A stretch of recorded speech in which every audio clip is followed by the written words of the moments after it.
اتوجعت، لكن وجعي كان سبب سعادتي.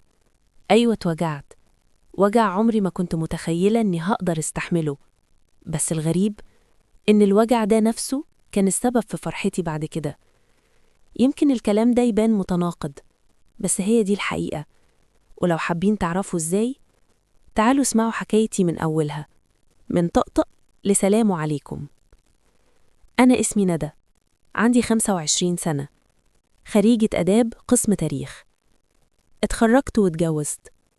علاء كان زميلي في الجامعة، كان أكبر مني بسنة واحدة بس، ودلوقتي ربنا رزقنا ببيبي صغير عنده 4 شهور، اسمه يحيى، الروح اللي زودت حياتي سعادة وبهجة. بس خلوني أكون صريحة من البداية، علاء ما كانش أول راجل يدخل حياتي، وما كانش أول شخص أقول له بحبك. في أول سنة كلية كنت مخطوبة لهشام، ابن عمتي، وما كانتش مجرد خطوبة وخلاص، ده كان مكتوب كتابي كمان. كنت خلاص داخلة على جواز، وهكمل دراستي وأنا في بيته، مطمنة وفاكرة إن الطريق مرسوم قدامي. بس ربنا كان ليه رأي تاني. هشام كان خريج أزهر، وأنا عارفة إنكم أول ما تسمعوا الكلمة دي الصورة تيجي في دماغكم لوحدها، أخلاق، دين، أمان، وأي بنت تبقى مع راجل زي ده تحس إنها في حماية. لكن الحقيقة اللي حصل كان عكس كل ده تماماً. أنا اتطلقت من هشام يوم حنتي، قبل فرحنا بيومين بس. شقتي كانت جاهزة، العفش كله متفرش، وهدومي اللي كنت هتجوز بيها كانت مترتبة جوه الدولاب، دولاب أوضة النوم، الأوضة اللي بقت شاهد على أقصى وجع ممكن تتعرض له بنت طول حياتها، وجع الخيانة. أيوة، هشام خني في أوضة نومي وقبل فرحنا بيومين بس. اليوم ده كنت رايحة أنا وماما نحط شوية حاجات في الشقة، دخلنا وشفناه هو وهي. اللحظة دي لسه لحد دلوقتي مش قادرة أوصفها. كنت حاسة إني تايهة، كأن الأرض اتسحبت من تحت رجلي فجأة، ولولا وجود أمي جنبي أنا بجد ما كنتش هقدر أقف على رجلي. لحد النهاردة مش فاهمة إزاي ما صرختش، ما عيطتش، ما اتكلمتش. كل اللي عملته إني بصيت له بهدوء غريب وقلت له وأنا متماسكة بالعافية: طلقني. واتطلقت، وكل حاجتي نزلت من الشقة زي ما طلعت، كل حاجة ما عدا أوضة النوم. كنت متلخبطة، مكسورة، موجوعة، بس مش قادرة ترجم الإحساس ده لأي رد فعل.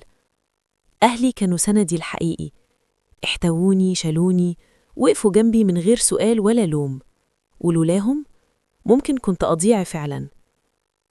فاكرة بعد طلاقي بيومين بابا راح استلم ورقة الطلاق، ولما رجع دخل عليا أوضتي وقعد جنبي بهدوء وبصلي وقال: تعرفي يا ندى إن الفحم والألماظ ليهم نفس العنصر الكيميائي؟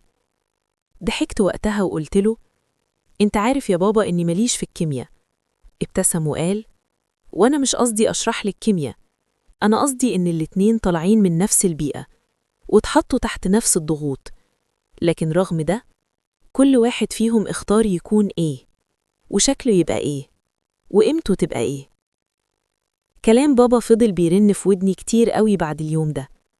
فحم وألماظ، نفس الأصل ونفس الضغط، بس النتيجة مختلفة.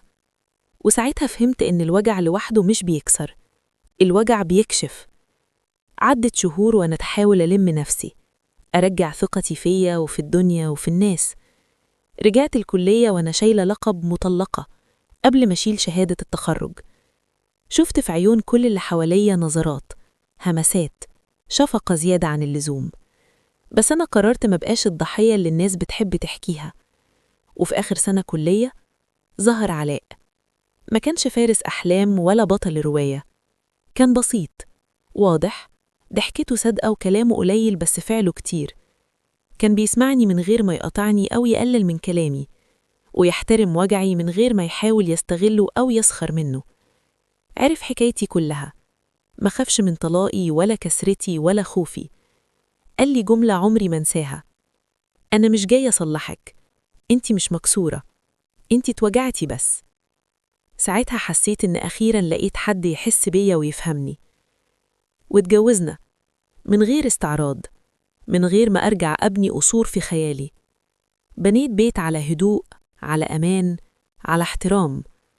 وجه يحيى اللي زود حياتي بهجة وزود متعتي بيها أكتر وأكتر. وعايزة أختم رسالتي وأقولك: أيوة، أنا معترفة إني اتوجعت في وقت من حياتي، بس الوجع ده ما دمرنيش، ده شكلني، خلاني أختار أبقى ألماظ مش فحم. وعلشان كده بقول لكل واحدة اتكسرت: مش كل نهاية خسارة، ومش كل وجع عقاب. أحياناً الوجع بيبقى أول طريق الفرح، ومتعتك الحقيقية وانتي بتشوفي الألماظ وهو بيتكون تحت الضغط.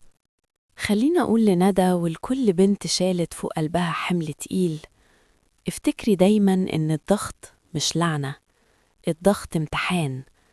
مش كل اللي اتوجعوا بقوا ضعاف، في اللي الوجع قواهم ونضفهم من الوهم وطلع حقيقتهم. الفحم ما اختارش يبقى فحم، والألماظ ما اتولدش مميز. الاتنين اتحطوا تحت نفس الوجع، بس واحد استسلم والتاني قرر يلمع. انتي مش مكسورة، انتي متشكلة.